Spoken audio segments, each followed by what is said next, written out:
In this we are going to see operating system के components. इससे previous video में हमने देखे थे ऑपरेटिंग सिस्टम की क्या क्या सर्विसेज होती हैं। अब हम कंपोनेंट्स को देखते हैं, ठीक है। All the system do not have same structure. सबके सारे सिस्टम में सेम ऑपरेटिंग सिस्टम नहीं होता है। मैनी ऑपरेटिंग सिस्टम शेयर करते हैं कुछ rules of supporting the following types of operating system components. Now let us see what are they. So the first one is the process management. We are aware about this and हमने ये first lecture में ही देख लिया था। File management का काम होता है, ये भी हमने फर्स्ट लेक्चर में देखा था। मेमोरी मैनेजमेंट और इनपुट आउटपुट डिवाइस मैनेजमेंट, ये चारों मैनेजमेंट तो हम ऑपरेटिंग सिस्टम के पढ़ के आ चुके हैं। तो ये कंपोनेंट्स होते हैं किसके? ऑपरेटिंग सिस्टम के। आगे का हम नया कंपोनेंट देखने जा रहे हैं, वो है secondary memory management. So now secondary memory management में होता क्या है आखिर? The computer system has several levels of storage. बहुत सारे स्टोरेज होते हैं कंप्यूटर सिस्टम के अंदर, जिसमें प्राइमरी मेमोरी आती है, कैश मेमोरी आती है एंड दी सेकेंडरी मेमोरी आती है। हमको पता है ये सब। Instruction and data must be placed in the primary memory. जो भी इंस्ट्रक्शन है या जो भी डेटा है जिस पर हमें ऑपरेशन परफॉर्म करना है, उसको प्राइमरी मेमोरी यानी कि मेन मेमोरी के अंदर या फिर कैश मेमोरी के अंदर रखा जाता है। To be reference by running program. Such main memory, जो मेन मेमोरी होती है, is too small. Main memory जो है वो हमारी बहुत छोटी होती है ताकि वो सारे प्रोग्राम्स को और डेटा को एक्यूमुलेट नहीं कर पाती है। It's data is lost when power is lost. और हमको कि रैम एक मेमोरी ऐसी होती है जिसके अंदर पावर कट होने के बाद में सारी जो भी डेटा होता है वो लॉस हो जाता है, राइट। तो उसके आगे हम देखते हैं। So the computer system must provide a secondary memory. इसलिए कंप्यूटर सिस्टम के अंदर हमारे पास सेकेंडरी मेमोरी होती है क्योंकि उनके पास ज़्यादा स्टोरेज होता है। That can also called as a backup storage, जो बैकअप स्टोरेज करती है, which provides the backup to the main memory, जो मेन मेमोरी को एक बैकअप प्रोवाइड करती है।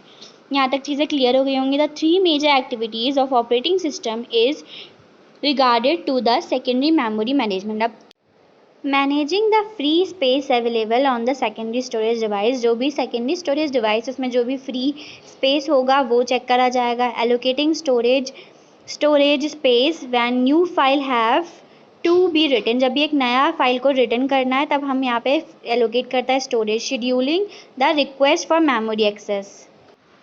The next one is the networking. So a distributed system is a collection of processes.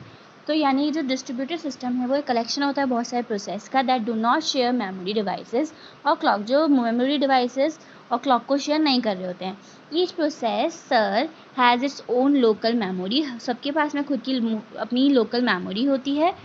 The processor communicate with each other through the communication line. एक communication line यानी कि जिसको हम network बोलते हैं, उसके थ्रू जो प्रोसेसर्स होते हैं वो एक दूसरे के साथ में कम्युनिकेट करते हैं। The communicating network design must considered a message passing scheme and a various communication strategies. तो बहुत सारी स्ट्रेटजीज होती है, उन पर डिपेंड कर रही होती है चीज़ें, ठीक है। अब हम देखते हैं protecting system. When a computer system has multiple users. जब एक कंप्यूटर सिस्टम के अंदर बहुत सारे यूजर्स होते हैं, allow the concurrent execution of process. और जब हम एग्जीक्यूशन ऑफ प्रोसेस को कॉन्करेंटली अलाउ कर रहे होते हैं, then the various processes in an operating system, यानी बहुत सारे प्रोसेस जब ऑपरेटिंग सिस्टम के अंदर होते हैं, must be protected from one other activity. यानी एक दूसरे की एक्टिविटी से हमको उनको प्रोटेक्ट करना पड़ेगा ताकि डेटा ब्रीच ना हो जाए, क्योंकि वो एक सेम मेमोरी के अंदर अभी हमने कलेक्ट कर रखे तो डेटा बीच की जो प्रोबेबिलिटी है वो इंक्रीज हो जाती है। For this purpose various mechanism can be use to ensure that the file memory segments, CPU and the other computer resources can be operated only by those process that has the process authorization from the operating system। यानी खाली उन्हीं को access मिले जिनको authorisation मिला चुका है, जो ऑपरेटिंग सिस्टम की चीज़ों को यूज़ कर सकते हैं। Command interpreter system. So one of the most important system program is the command interpreter. तो command interpreter एक system program है जो बहुत important है, which provides an user interface, जो एक user interface provide करता है। किसके बीच में होगा? obviously user एक operating system। So command interpreter system एक interface provide करता है between the user and the operating system। User give command. User तो कमांड देगा काम करने के लिए, which are executed by the operating system. उसने जो भी यूज़र है उसने कमांड दिया कि ये काम परफॉर्म होना है, ऑपरेटिंग सिस्टम उसको एग्जीक्यूट करती है। The main memory function of command interpreter is to gate